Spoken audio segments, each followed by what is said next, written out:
तर नमस्कार मित्रांनो, तुम्हा सर्वांचं पुन्हा एकदा स्वागत आहे आपल्या नवीन व्हिडिओ. तर चला मित्रांनो, बऱ्याच दिवसानंतर आपण आज ब्लॉग कंटिन्यू करत आहोत, कारण की मला अधूनमधून अशी खाज उठत राहते.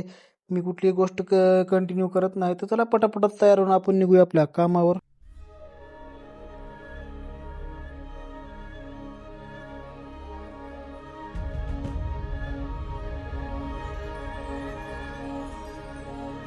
तर मित्रांनो, रेग्युलरची कंपनीमध्ये आज आपल्याला काम नसल्यामुळे आपल्याला जायचं आहे नवीन कंपनीमध्ये कामासाठी. तर आपल्याला कंपनीने तिकडे पाठवलं आहे. मग मित्रांनो, मी रिक्षामध्ये बसून आलो वाघोलीला उतरलो.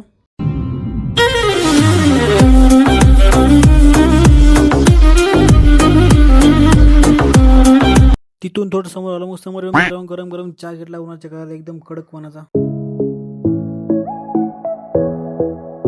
मग मित्रांनो, बसलो मी आळंदी फाट्याच्या रिक्षामध्ये. समोर आलो काय एका पट्ट्याने गाडी आडी लावला होता. मग काय तिथून निघाला, समोर आलो आळंदी फाट्याला उतरलो. तिथं काय आपल्याला गाडी नाही काय नाही, तिथून उतरलो फाट्याला. मग तिथून निघालो चलत सरळ कंपनीकडे. मित्रांनो, शेवटी मला कंपनी भेटली. मग रिसेप्शनला मी 10-15 मिनिटं बसलो. मित्रांनो, कंपनी द्या मला 10 वाजून 38 मिनिटं झाली. मित्रांनो, 1 वाजून 50 मिनिटं आपल्याला झाली सुट्टी. मग तिथून निघालो डायरेक्ट आपल्या घराकडे. मग कारण की आपलं काम समजा कंपनीमध्ये झालं होतं. मग तिथून काय मित्रांनो, हे दिलं तर चिकटपट्टी आपल्या मोबाईलच्या कॅमेऱ्याला लावण्यासाठी. कारण कोणी फोटो कोणी व्हिडिओ काढू नये म्हणून मित्रांनो, ते चिकटपट्टी आपल्या मोबाईलच्या कॅमेऱ्याला लावण्यासाठी दिल्या होत्या.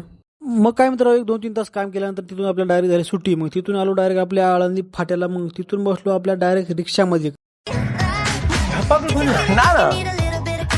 This is a good shot.